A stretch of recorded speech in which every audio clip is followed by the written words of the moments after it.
Dernier épisode de la première série de Sally et Jérémy. Aujourd'hui, on va vous raconter notre vie depuis l'enfance jusqu'à 2014, puisque c'est là qu'on s'est arrêté dans la dernière vidéo, avec toujours le même objectif, vous donner notre vision, notre parcours, avec un message qui est le fil rouge de notre vie avec Sally, c'est oser, oser.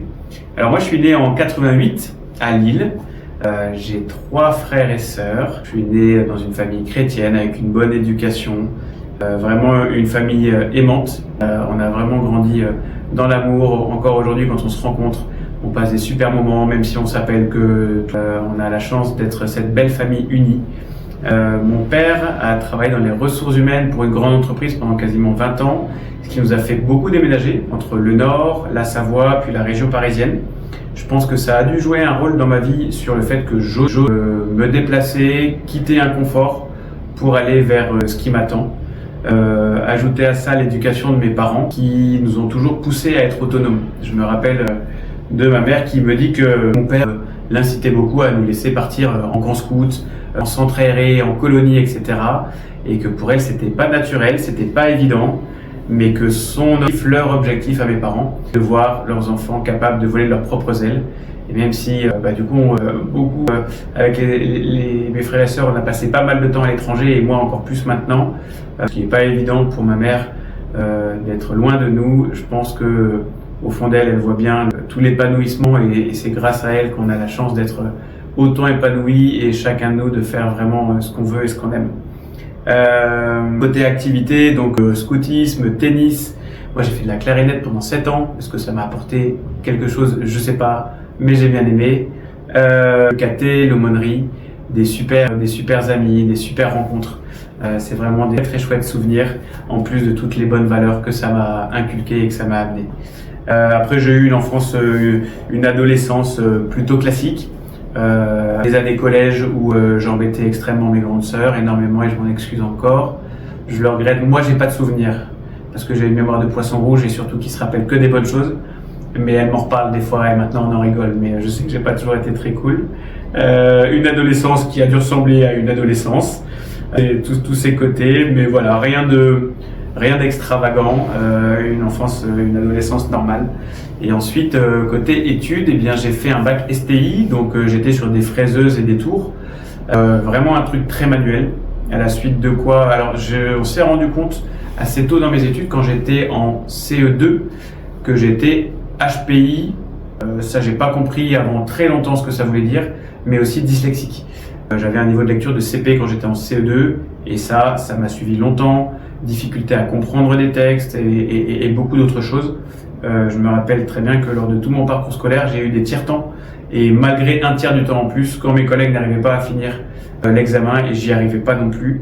Donc tout ça pour vous dire que je n'ai pas été aidé à l'école, j'aimais pas beaucoup l'école, je travaillais beaucoup pour avoir des 10 sur 20 à chaque fois, et pour passer à la classe supérieure. J'ai d'ailleurs le souvenir de mon bac STI, ensuite DUT de gestion des entreprises. Je me rappelle très bien qu'on était 2 sur 80 à avoir fait un bac STI. Tous les autres, ils venaient de filières économiques. Mon DUT, c'était gestion des entreprises avec de l'économie, des ressources humaines, etc. Très intéressant. J'ai fait ma 2e année en alternance et j'ai appris énormément pendant cette année, et puis connaître le monde du travail. Je leur passe le bonjour, c'est vraiment que des bons souvenirs.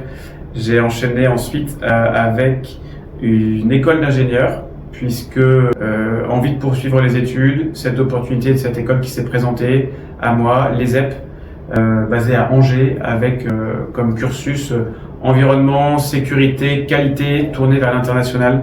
J'ai eu la chance de partir la première année, un mois, faire une espèce de mission humanitaire en Pologne.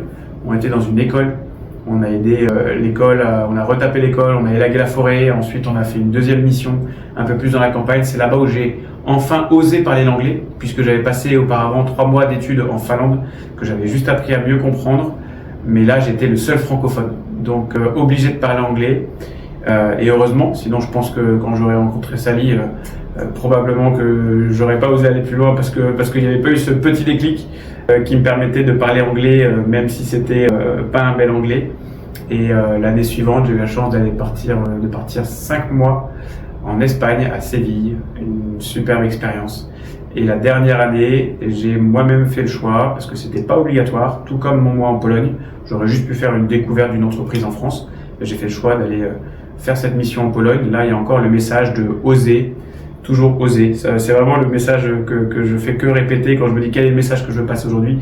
C'est ça, c'est ayez confiance, osez vous mettre dans la difficulté. C'est comme ça que l'on grandit. Et je suis convaincu que l'épanouissement, il vient de cette mise en insécurité. Rester dans son confort, c'est confortable par définition, mais est-ce que on peut vraiment y trouver l'épanouissement?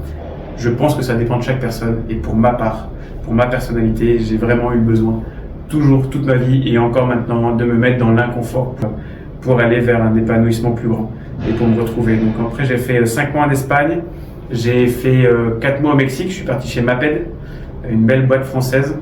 Ils avaient à l'époque, je sais plus aujourd'hui, leur deuxième plus grosse usine. Et j'ai appris énormément, vraiment à chaque fois, tous ces univers, ces langues différentes, etc., ces cultures différentes. J'ai énormément appris pendant tous mes voyages. Et je remercie vraiment le ciel de m'avoir guidé vers cette école et vers tout ce parcours.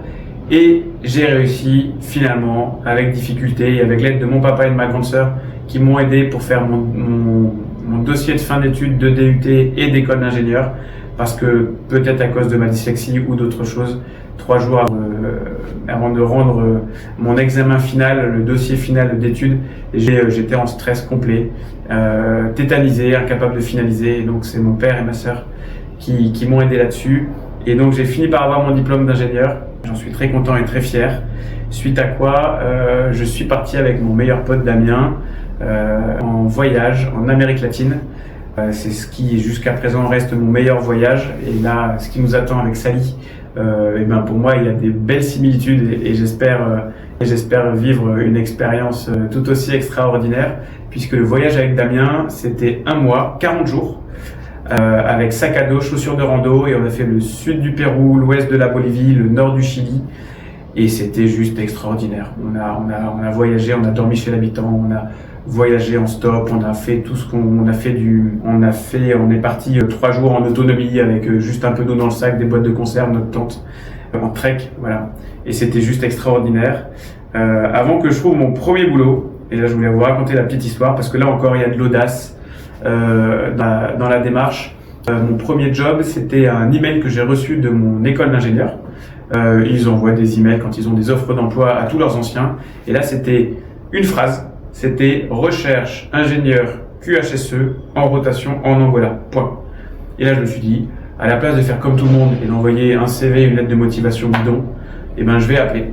Et donc, j'ai pris mon courage à 2 mains. J'ai appelé le directeur du pays qui avait envoyé le mail. J'ai passé une demi-heure au téléphone. Il m'a dit, OK, merci monsieur Bourgois. Envoyez-moi votre CV et rappelez-moi d'ici 2 jours. 2 jours plus tard, je le rappelle. Et il m'annonce qu'il a reçu pas mal de candidatures entre-temps, mais que c'est la mienne qu'il a retenue. Je dis, mais vous savez que je parle pas le portugais? Il dit, oui, mais vous parlez couramment l'espagnol? Je dis, oui. Il me dit, OK, ça ira. Et voilà comment je suis parti pour ma première expérience en Angola, à travailler pour une entreprise qui avait 600 salariés sur 11 sites différents et sur lesquels on faisait la partie restauration et ménage. Donc il y avait des hôtels, il y avait des plateformes de pétrole, il y avait des bateaux. Et moi j'étais la première personne dans l'entreprise à devoir mettre en place et former les gens sur les normes d'hygiène et de sécurité. C'était costaud. Quand on est sur un petit bateau au milieu de l'océan, à devoir former des Angolais qui parfois chez eux n'ont pas de frigo, à respecter les normes d'hygiène alimentaire européennes, en portugais, ça a été un très beau challenge. Qui du coup m'a fatigué après 2 ans, et donc là j'ai décidé de partir de l'entreprise, parce que il y a quand même eu, je me rappelle de mon père qui a fait une dépression quand j'avais 18 ans, ça m'a marqué, et je m'étais promis que mon travail n'impacterait pas ma santé.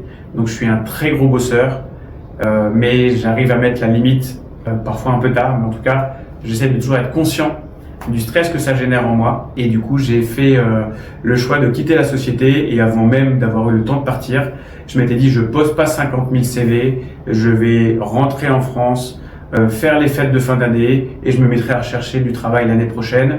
Je me suis dit, je vais juste faire une petite démarche au cas où, et j'ai encore, avec un peu d'audace, été sur LinkedIn, j'ai tapé directeur QHSE, j'ai pris les directeurs QHSE des 10 plus grosses boîtes françaises. Et j'ai envoyé un petit message. Quand vous demandez les gens en contact, vous pouvez ajouter une note pour juste faire 3 ou 4 phrases. J'avais bien travaillé ces 3 ou 4 phrases. J'avais balancé ça sur 10 prises de contact et j'en ai un qui, avant même que j'ai le temps de quitter l'Angola, me répond en me disant « On cherche un manager QHSE chez Vinci en Angola ». Et donc au final, je suis rentré en France 2 semaines pour faire mon nouveau visa pour ma nouvelle entreprise et je suis reparti en Angola.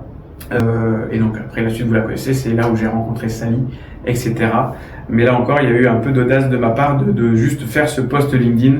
Donc le message vous l'aurez compris, audace, osez, sortez de votre zone de confort. En tout cas moi c'est ce qui m'a réussi et ce qui m'amène vraiment à m'épanouir et à grandir chaque instant de ma vie.